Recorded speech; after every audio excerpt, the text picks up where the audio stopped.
पुपुष्वान् गायत्रन्तो गायति शक्वरेषु ब्रह्मात्मो वदति जातविद्यां यज्ञस्य मात्रां विवृणुत्वः। इदानीं विवरणं पश्यामः। इति ऋत्विक्कर्मणां विनियोगमाचष्टे।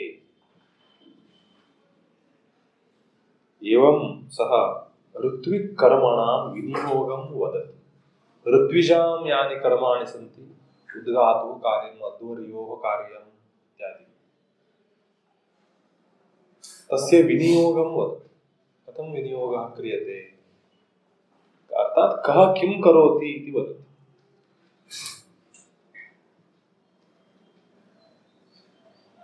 ऋचाम् एकः पोषमास्ते पुपुष्वान् होता।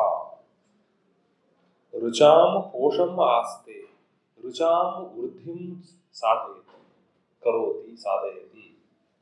त्वः त्वः एकः पश्यतु मन्त्रे त्वः इत्यस्य अनुवादम् एकः इति कृतः। तर्हि अयं मन्त्रः प्रारब्धः अस्ति त्वः इति निपातः नास्ति त्वः इति सर्वनाम।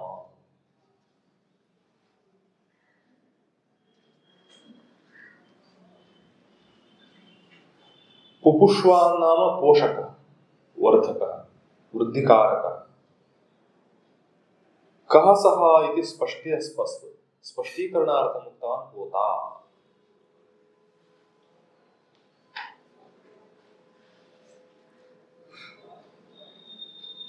ऋक् इदानीं प्रसंगानुसारं प्राप्तं पदं निर्वक्ति। ऋक् इत्यस्य अर्थः कः? ऋक् नाम अर्चनी। अर्च्यते देवता अनया इति अर्चनी। ऋक् अर्चनी अर्च पूजायां ऋक् अर्चनी। यया देवताः अर्च्यन्ते सा भवति ऋक्। अतः ऋक् स्तुत्यात्मिका इति भवति खलु। ऋक् नाम ऋग्वेदः नाम स्तुत्यात्मकः देवता स्तुतिभागः तत्र तदेव पूजार्थम् उपयुज्यते। यजुर्वेदः यः अस्ति सः प्रधानतया यज्ञसम्बन्धी विषयं प्रतिपादयति। तस्मात् आध्वर्यववेदः इति तस्य नामधेयम्। ऋक् अर्चनी। गायत्रम् एकः गायति। गायत्रं त्वो गायति त्वः गायति नाम एकः गायति। शक्वरीषु शक्वरी छन्दस्सु सः गायत्री छन्दोबद्धं मन्त्रं गायति। कः सः इति उद्गाता।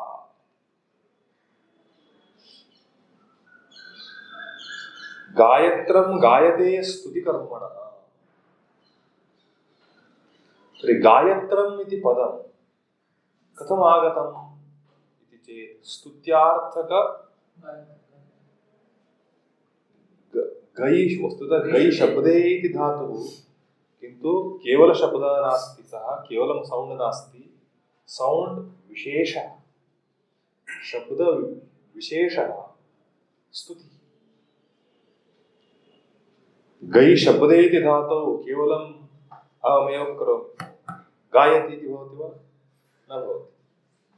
धात्वर्थः शब्दः किन्तु शब्दसामान्ये नास्ति धातोः प्रयोगः। तस्मात् वैयाकरणापि प्रयोगशरणाः इति उच्यन्ते। यथा प्रयोगः अस्ति तथैव वक्तव्यमन्ततः। शास्त्रार्थस्य किञ्चित् ट्विस्टिङ्ग् कर्तव्यं भवति तथा प्रयोगः तथा। ध्वनशब्दे स्वनशब्दे सर्वं शब्दः ध्वनति एवं गायति किन्तु शास्त्रानुसारमत्र न चलति। गायते स्तुतिकर्मणः तस्मात् सः स्तुत्यर्थकात् गै शब्दे गै धातोः इति कथ्यते। गै धातुः स्तुत्यर्थक इति मन्तव्यं। तस्मात् धातुतः गायत्रम् इति पदम् आगतं। गायन्तं त्रायते इति गायत्री इति गायत्री पदस्य निर्वचनम् उच्यते। या गायन्तं त्रायते तात् स्तुतिं कुर्वाणं या त्रायते रक्षति सा गायत्री।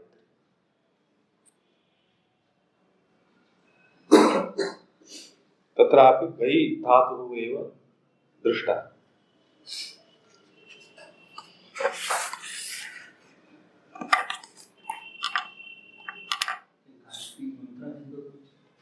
गायत्री छन्दसि अस्ति इति कारणात् गायत्री मन्त्रः उच्यते।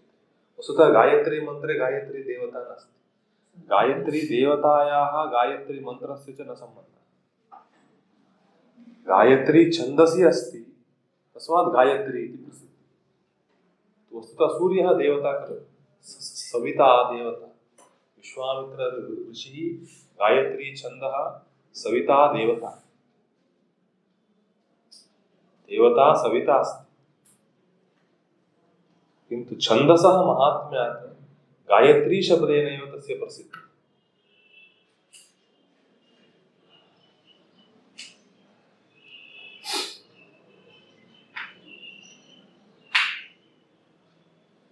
इदानीं शक्वरी इति पदं निर्वक्ति।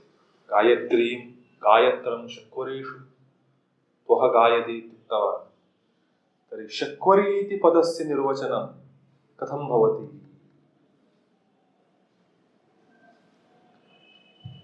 ऋचः शक्नोते, शक्वर्यः ऋचः शक्नोते।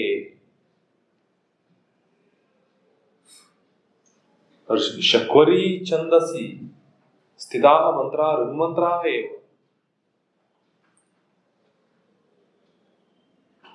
किन्तु धातुः कः इति चेत् शक्नोते, अर्थात् शक्दृ शक्तौ इति धातुः। शक्नोति शक्नुतः शक्नुवन्ति इति अस्ति खलु धातुः।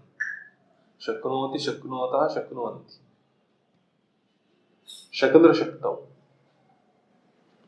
तस्मात् धातुतः शक्वरी छन्दः आगतम् इति मन्तव्यम्।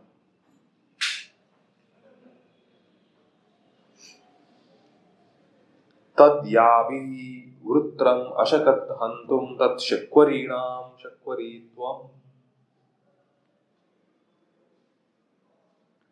वेदादिषु प्रसिद्धा कथा भवति इन्द्रस्य वृत्रासुरस्य च मध्ये युद्धः।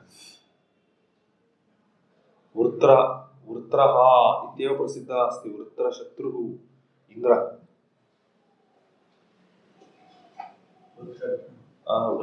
वृत्रघ्नः। वृत्रासुरं हन्तुं पारितवान् इन्द्रः। कदा इति अत्र ग्रन्थे अस्ति। सः किं कृतवान्? शक्वरी छन्दोबद्धान् मन्त्रान् पठितवान्। शक्वरी छन्दोबद्ध मंत्र पाठेन तस्य सामर्थ्यम् आगतम्।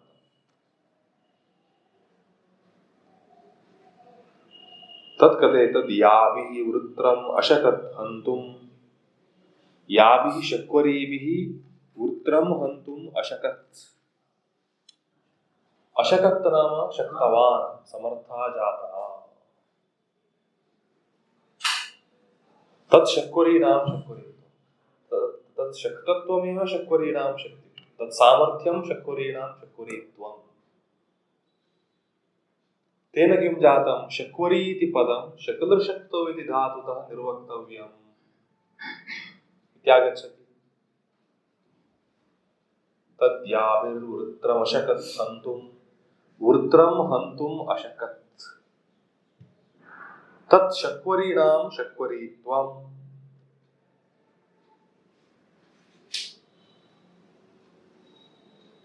इति विज्ञायते। एवं अवगम्यते। अवलोकनं मंत्रावलोकनं क्रियते चेत् एवं अवगम्यते। शक्वरीणां शक्त्या एव इन्द्रः वृत्रं हन्तुं पारितवान्। तस्मात् शक्वरी शब्दः शकदृशक्तौ इति धातुतः व्युत्पादनीयः इति विज्ञायते।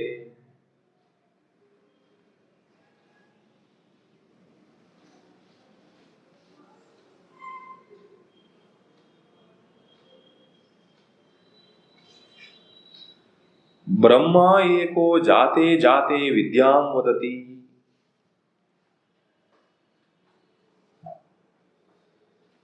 त्वः ब्रह्म एकः कश्चित् ब्रह्मा जाते जाते विद्यां वदति। जातविद्यां वदति जातविद्याम् इत्यस्ति। जाते जाते नाम प्रसंगे आगते आगते सति विद्यां वदति, उपदेशं करोति। विद्यानान्तरं ज्ञानं बोधः, तं बोधं जनयति। एवं क्रियताम्, एवम् आहुतिर्दीयताम् इत्यादि रूपेण अन्येषां ऋत्विजां कृते सः मार्गदर्शनं करोति। मार्गदर्शकत्वादेव सः ब्रह्मा। ब्रह्मा इति शब्दस्य अर्थमिदानीं दर्शयति। यज्ञे ब्रह्मा तूष्णीं तिष्ठति, किन्तु साक्षीभूतः सर्वान् अवलोकयति। यत्र कुत्र दोषः अस्ति चेत् मार्जयितुम् एवं क्रियताम् इति उपदिशति। तत् कथयति। तस्मात् नेक्स्ट् वाक्यमस्ति ब्रह्मा सर्वविद्यः। अयं ब्रह्मा यः अस्ति सः ऋत्विकर्माणि यानि सन्ति तानि सर्वाणि जानाति। अध्वर्युः होत्रकर्म न जानाति, होता अध्वर्युकर्म न जानाति सामान्यतया।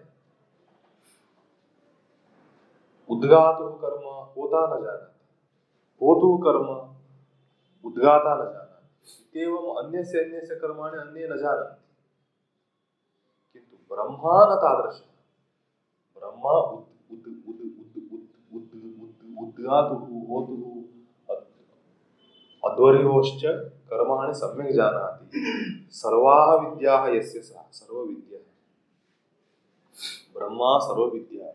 ऋग्वेदमपि जानाति, यजुर्वेदमपि जानाति, सामवेदम् अथर्ववेदं च जानाति। तस्मात् सर्वविद्या। ब्रह्मा नाम ऋत्विक्षु अन्यतमः। चतुर्मुख ब्रह्मात्र न।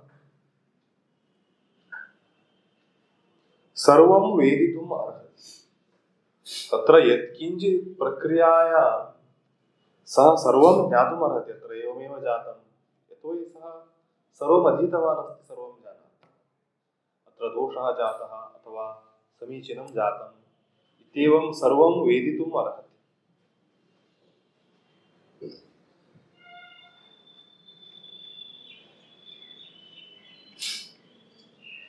ब्रह्मा परिवृढः श्रुततः।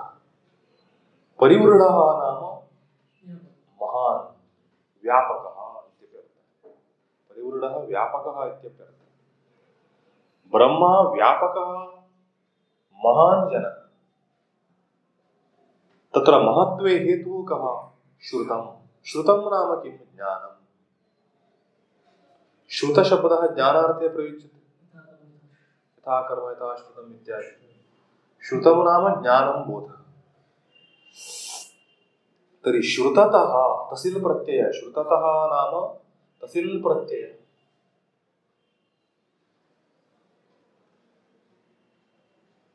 श्रुततः अर्थात ज्ञानात् ज्येष्ठः। ब्रह्मा ज्येष्ठः ज्ञानात्। ब्रह्म परिवृढं सर्वतः। यत् ब्रह्म अस्ति परब्रह्म परमात्मा सर्वतः व्यापकं खलु। तत् व्यापकं नाम तदेव।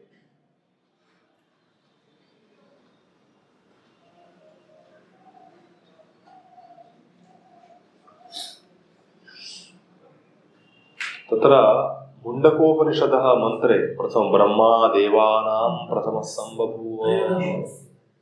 तत्र भाष्ये किमुक्तं? ब्रह्मा परिवृढः श्रुततः इत्येव अस्ति। ब्रह्मा प्रथम महान्, ज्ञानेन महान्। ब्रह्मणः ज्ञानस्य पुरस्तात् अन्यस्य ज्ञानं नास्ति। तथा सर्वविद्या ब्रह्मणः अस्ति। सर्वविद्या ब्रह्मा सर्वविद्या। यतोहि सृष्टिं करोति, सर्वं करोति सः। सर्वं जगति निर्माणं यदस्ति तस्य ब्रह्मा सर्वविद्या।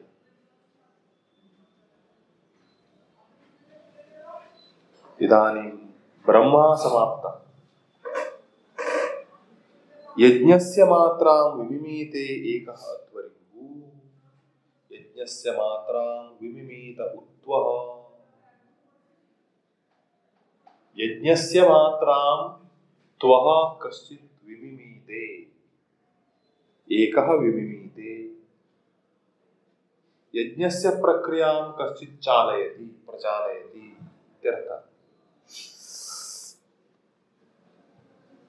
सः कः इति चेत् अध्वर्युः।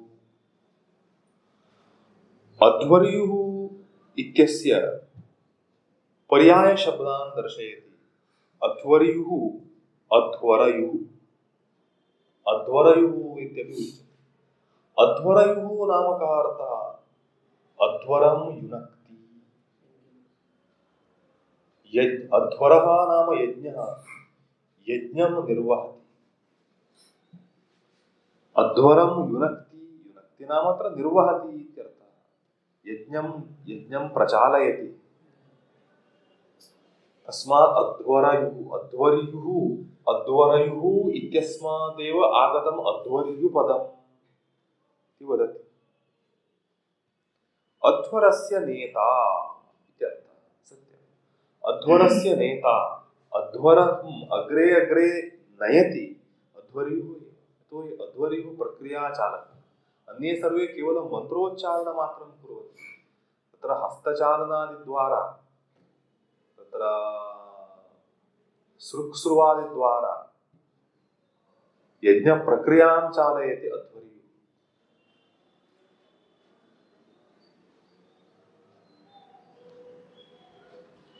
अध्वरयुः, अध्वरं युनक्ति, अध्वरस्य नेता, अध्वरं कामयते इति वा।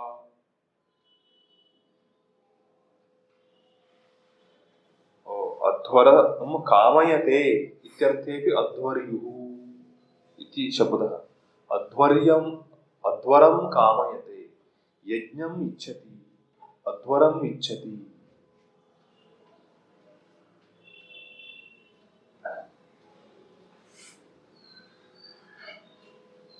अपि वा अधीयाने युः उपबन्धः, अथवा अध्वर प्लस यु इत्यस्ति खलु, यु इत्युपबन्धः। उपबन्धः नाम प्रत्ययः। कस्मिन् अर्थे? अधीयाने। यः अध्ययनं करोति तत् अध्ययनकर्तृर्थे, अध्ययनकर्तृर्थे युः इति प्रत्ययः। तर्हि अध्वर प्लस युः अध्वरयुः। तर्हि अध्वरस्य अध्येता इत्यर्थः आगच्छति। एवमपि अध्वर्युपदम् अत्र वक्तुं शक्यम् इति अन्यान्यसम्भवं दर्शयन्नस्ति ग्रन्थकारः। अध्वरस्य नेता अध्वरं कामयते इति वा अपि वा अधीयाने युः उपबन्धः। तर्हि अन्ततः अध्वरः नाम कः इत्येव न ज्ञायते इति केचित् ब्रूयुः। तदा वदति अध्वरः, अध्वर इति यज्ञनाम। अध्वरः इति यज्ञनाम। तत् यज्ञवाचकं पदं भवति अध्वर्युः, न अध्वरः इति पदम्। तर्हि अध्वर शब्दस्य निर्वचनं कथम्? ध्वर हिंसायाम् इति धातोः आगतः अध्वर शब्दः। ध्वर हिंसायां, ध्वरति नाम हिंसां करोति।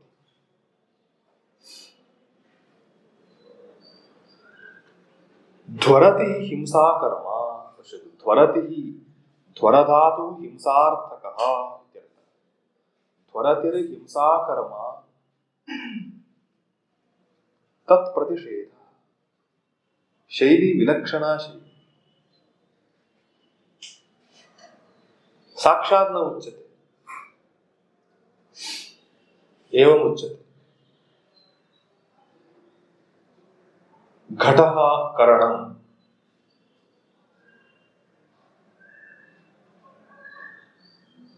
कर्मजलम्, नीञः कर्तरि। तर्हि कः अर्थः आगतः?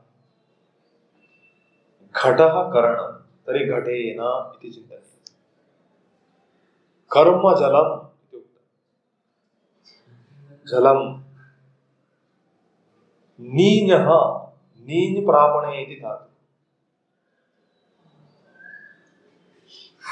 कर्तरि, तर्हि कर्तृर्थे नीञ् धातुः अस्माभिः उक्तः, नयति लोटः इति अन्ते। तर्हि घटेन जलं नयतु, कथं शैली? एतत् ब्रह्मापि कदाचित् कन्फ्यूषन् अनुभवति।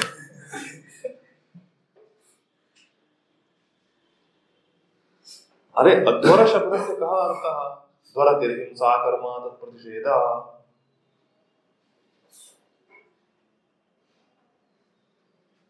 ध्वरति, ध्वर धातुः हिंसार्थकः, तत्प्रतिषेधः अस्ति। नाम हिंसार्थक धातोः प्रतिषेधः न, हिंसा अर्थस्य प्रतिषेधः, अर्थात् हिंसा प्रतिषेधः। हिंसा प्रतिषेधः नाम हिंसायाः अभावः यस्य अस्ति सः, तर्हि हिंसारहितः इत्यर्थः। किमर्थम् एतदुक्तम्? एवं यज्ञवाचक शब्दे हिंसारहितः इति पदं किमर्थम् आगतम्? श्रौतयज्ञेषु केषुचित् यज्ञेषु प्राणिनां बलिः अस्ति, प्राणिबलिः। तान्त्रिकपूजासु प्राणिबलिर्भवति, एवं प्राणिबलिः यज्ञे भवति, किन्तु बलेः रीतिः तथा न भवति। तान्त्रिकपूजासु एवं खड्गं स्वीकृत्य काच् इति करोति, एवं न भवति। तत्र एक्स्पर्ट् भवति, सः केवलं वपाभागम्, अत्र चेस्ट् भागे, प्राणिनः चेस्ट् भागे एवं मांसस्य भागमेकं निष्कासयति, हृदये तत्रापि रक्तस्य आगमनं विना एव मारणं भवति।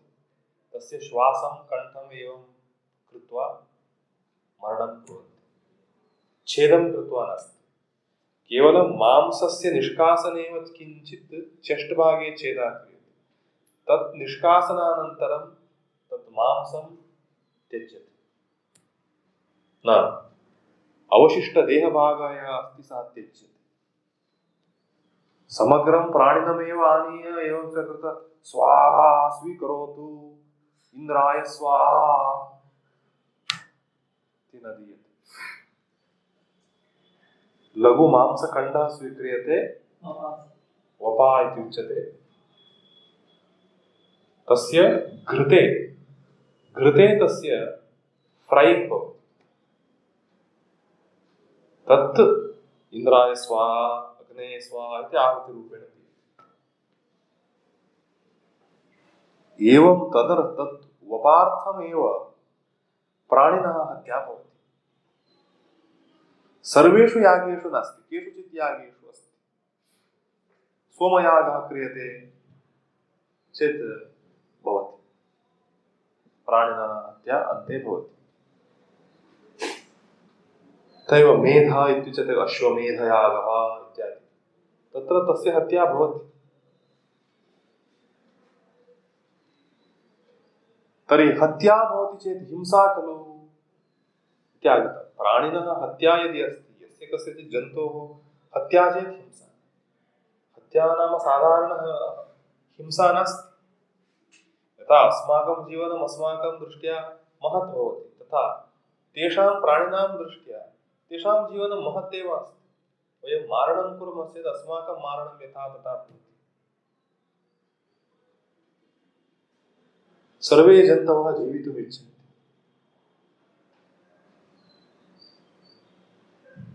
तर्हि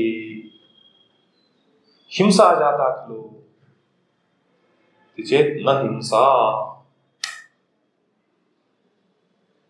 मीमांसाशास्त्रादिषु अस्य समाधानमेव।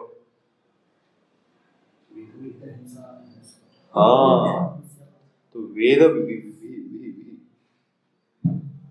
विहितत्वात् एतत् कर्म हिंसात्मकम् इति न मन्तव्यम्।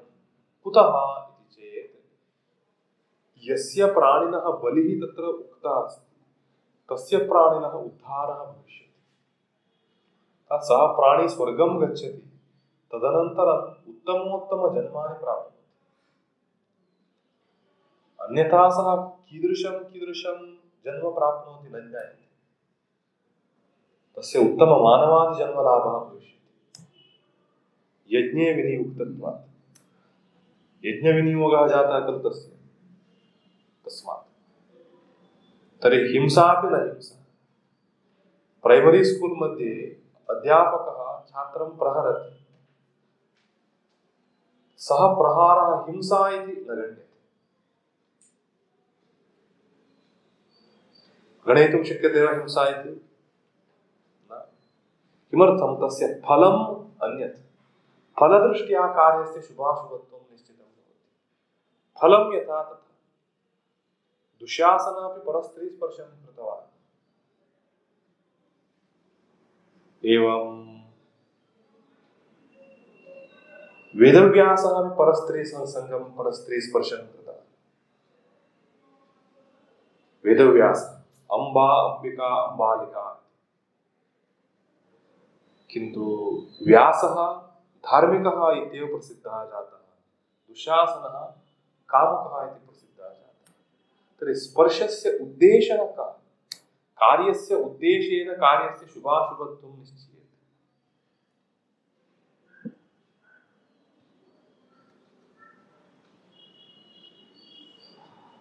अस्माभिरपि बलिः दीयते पूजादिषु, तत्र देवता समर्पणं भवति चेत् न हिंसा।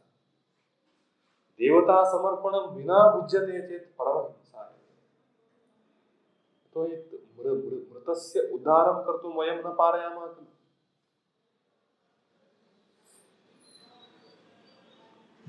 कुक्कुटम् आनीय कर्तयित्वा भोजनं सम्यक् कृतं चेत् कुक्कुटस्य उद्धारं कर्तुं वयं कुत्र समर्थाः? तस्मात् हिंसा पापकार्यं जातम् इत्यर्थः। तस्मात् अयम् आपाततः ध्वरः चेदपि न ध्वरः। इदं ज्ञापयितुमेव अध्वरः इति पदम्।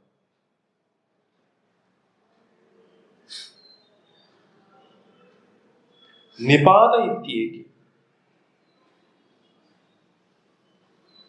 त्वः इति यदस्ति, त्वः इति पदं निपातः इति केचित् निरुक्ताचार्याः आलोचयन्ति। तत् कथम् इति चेत् अनुदात्तप्रकृतिनाम स्यात्।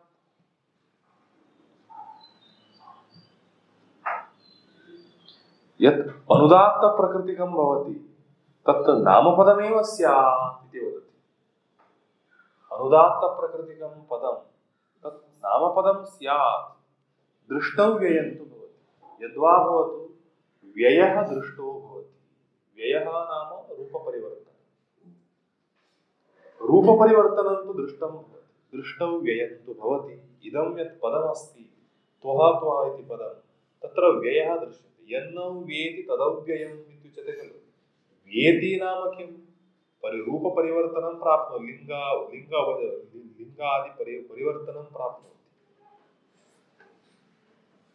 विभक्ति वचन लिंगानुसारं रूप परिवर्तनं प्राप्नोति चेत् वेति व्ययं प्राप्नोति। त्वः इति शब्दः व्ययं प्राप्नोति। तर्हि निपातस्तु न भवति। निपातश्चेत् अव्ययं भवति।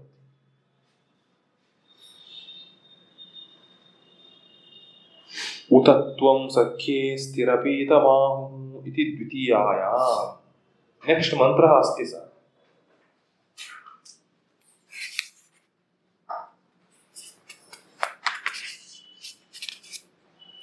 सख्ये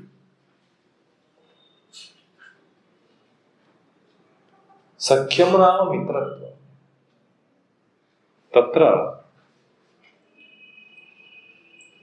त्वं कञ्चित् जनं स्थिरपीतमाहुः स्थिरज्ञानयुक्तं वदति।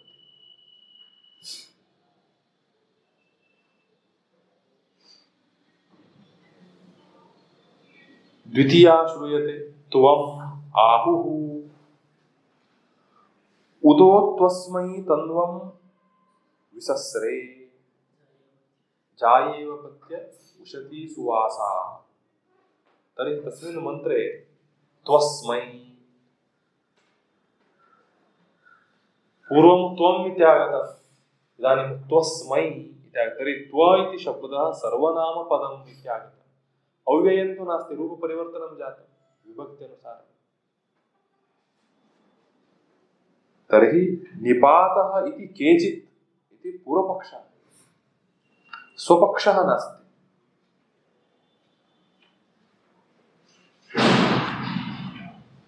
इति चतुर्थ्याम् अथापि प्रथमा बहुवचने श्रूयते।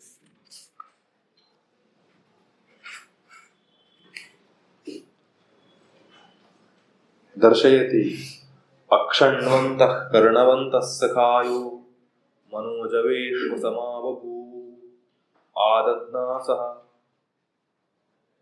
उपकक्षास उत्वे ह्रदा इव स्नात्वा उत्वेददृश्रे। अक्षण्वन्तः कर्णवन्तः सखायो मनोजवेष्व आदध्नास उपकक्षास उत्वे ह्रदा इव स्नात्वा उत्वेददृश्रे। ददृश्रे नाम दृष्टाः। ददृशिरे दृश्यते इत्यस्य लिट्लकारे ददृशे ददृशाते ददृशिरे इति रूपं भवति। तदेव वैदिकं रूपं ददृश्रे।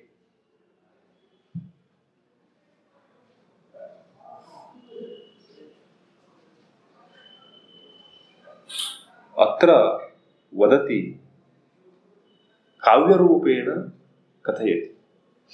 यथा भवन्तः सन्ति एकस्मिन्नेव वर्गे अनेके जनाः सहाध्यायिनः सहपाठिनः सन्ति। सहपाठिनां कृते पाठः अपि समानतया भवति। वर्गे वक्ता समानतया शब्दम् उच्चारयति खलु, सर्वे समानं श्रोतुमर्हन्ति। तथापि तेषां ज्ञानग्रहणे व्यत्ययः भवति। कश्चित् अधिकं गृह्णाति, कश्चित् किञ्चित् गृह्णाति, कश्चित् साधारणं गृह्णाति। एवं तेषां स्वस्वसामर्थ्यानुसारं ग्रहणं भिन्नं भिन्नं भवति। तद् वर्णयति।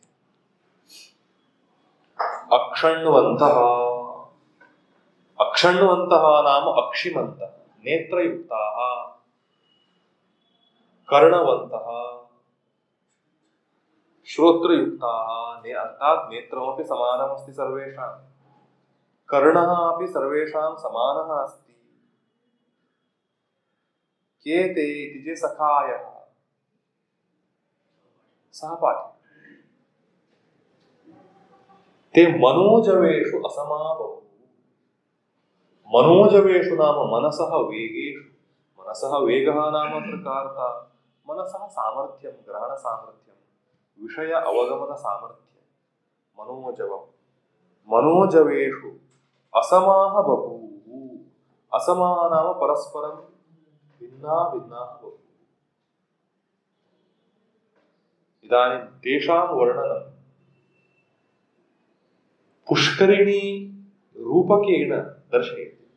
पुष्करिणी रूपेण दर्शयति।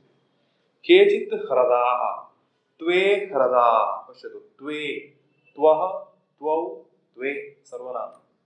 त्वे ह्रदाः, केचित् कासाराः, कानिचन सरोवराणि इत्यर्थः। आदध्नासः, आदध्नासः नाम मुखपर्यन्तं जलयुक्ताः। केचित् ह्रदाः मुखपर्यन्तं जलयुक्ताः। त्वे उपकक्षासः,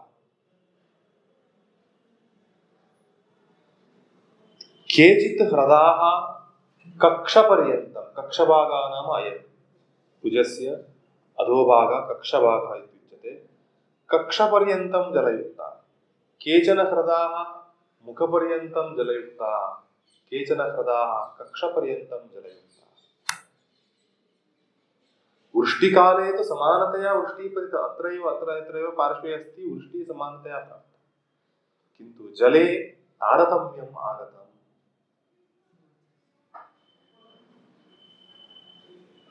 केचित् ह्रदाः स्नात्वा, केचित् ह्रदाः स्नानयोग्या।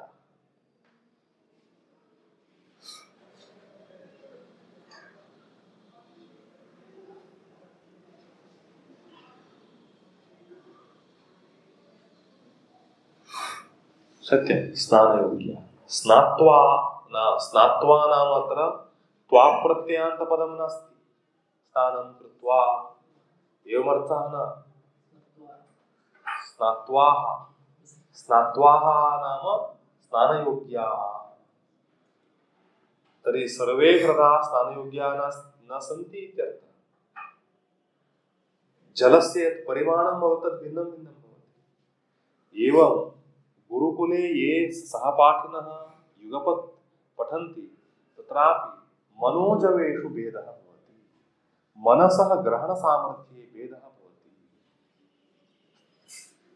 किन्तु समानतया कर्णः, चक्षुः, इन्द्रियं, पादः सर्वं सर्वेषाम् अस्ति, किन्तु सामर्थ्ये भेदः भवति। अक्षण्वन्तः कर्णवन्तः सकायः इति किमस्ति? सर्वेषां द्वौ हस्तौ, द्वौ पादौ, नेत्रद्वयं, कर्णद्वयम् एवम् अस्ति एव। एवं वक्तुम् उक्तम्। तथापि मनोजवेषु असमा बहु। स्नानयोग्या नाम स्नानमात्रं कर्तुं योग्या। तत् जलं किञ्चित् न्यूनमस्ति। जस्ट् एवं करोति चेत् एवं कृत्वा मज्जनं करणीयम्। एतावत्पर्यन्तं जलं नास्ति, जलं किञ्चिदेव अस्ति, तदा किं क्रियते?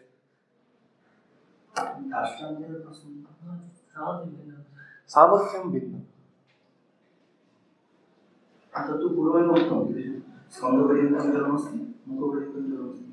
द्वयम्, एतत् पुनः थर्ड् वन्।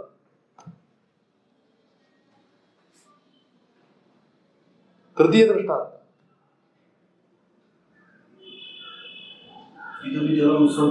स्वल्पमस्ति, इतोपि स्वल्पमित्यर्थे तदेव उक्तं मया। कक्षापर्यन्तम् अस्ति चेदपि एवं कृत्वा स्नानं शक्यते। एतावदेव जानुपर्यन्तमेव अस्ति चेत् किं कर्तव्यं भवति? अस्माभिः उपविश्य स्नानं कर्तव्यम्, अन्यत् कर्तुं न शक्यते। स्नानमात्रं सम्भवति।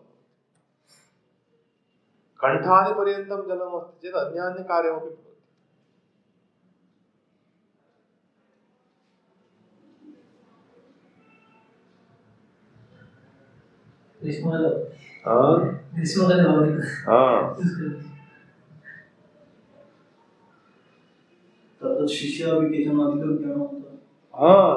केचित् मध्यमज्ञानवन्तः, केचित् स्वल्पज्ञानवन्तः। तेषां सर्वं समानम् इत्यर्थः। नेत्रं समानं, कर्णः समानः, मुखं समानम् अस्ति। समानकाले श्रवणं कृतम्, अध्ययनं कृतं, किन्तु ज्ञानग्रहणं भिन्नं भिन्नं जातम् इति कश्चित् मन्त्रः अस्ति। अयं मन्त्रः किमर्थम् उद्धृतः?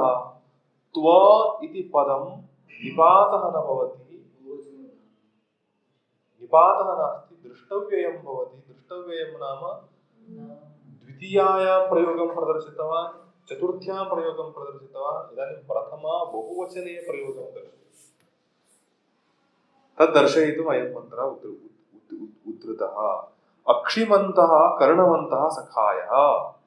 अक्षण्वन्तः नाम अक्षिमन्तः इत्यर्थः। कर्णवन्तः नाम कर्णवन्तः। सखाय तत्र महान् भेदः कोऽपि नास्ति। तर्हि अक्षिशब्दः कथम् आगतः इति चेत् अक्षिचष्टे, चक्षि व्यक्तायां वाचि, तस्मात् धातुतः अक्षिशब्दः आगतः इति मन्तव्यम्। अनक्तेः इति आग्रायण, अंजु आमर्दे इति धातुरस्ति। अंजु आमर्दे, अनक्ति अन्तः अंजन्ति इति रूपं व्यञ्जना इत्यादि शब्दागता खलु तस्मादेव धातोः आगता अनक्ति अन्तः अंजन्ति तर्हि अंजु आमर्दे इति धातुतः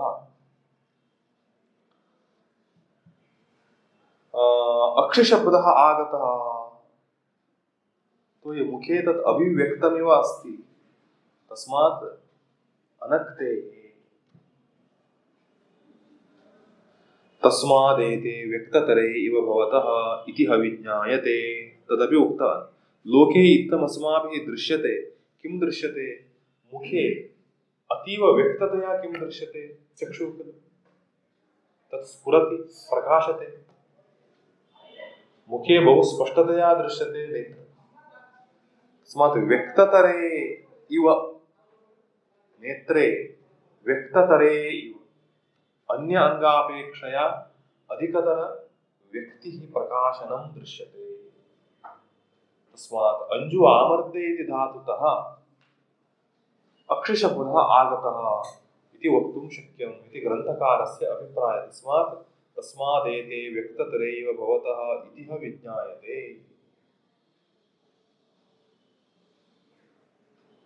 कर्णः इति शब्दः अस्ति निर्वचनं कथं कर्णः कृन्ततेः निकृन्तद्वारो भवति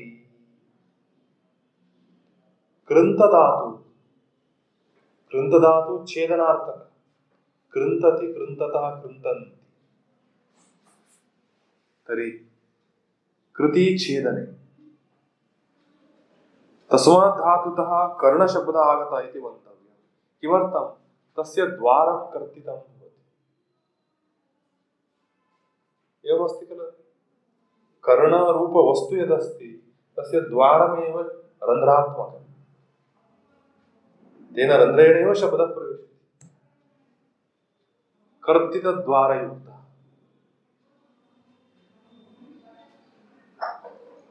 तस्य आकारः एव तत्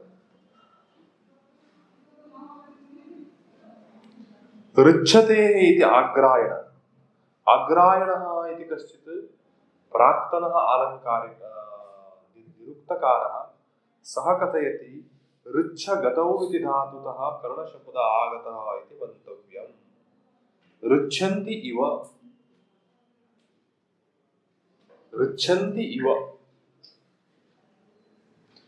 के उदगन्ताम् इति विज्ञायते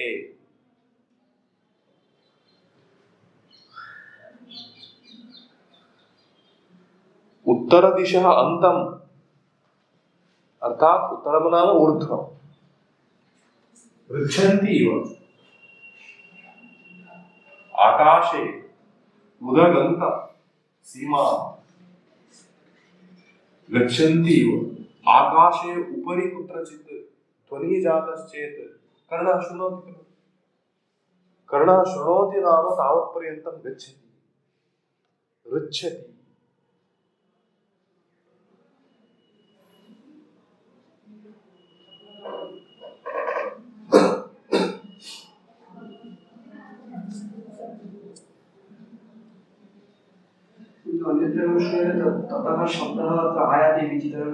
शब्दः आयाति इति अन्यत्र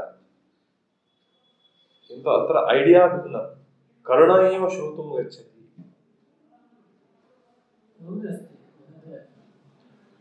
कुत्रचित् ढुढुम् इति जातं चेत् वयं किम् इति कर्णमेव प्रेषयामः खलु तथापि अनुभवः कर्णमपि तत्र प्रसारयति चक्षुः प्रसारयामः किमत्र अस्ति इति तथा कर्णमपि प्रसारयामः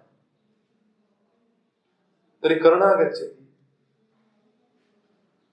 एवम् ऐडिया भिन्नं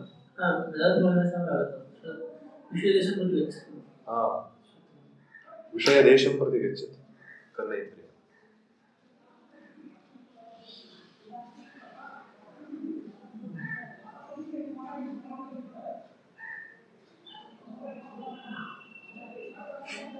अस्तु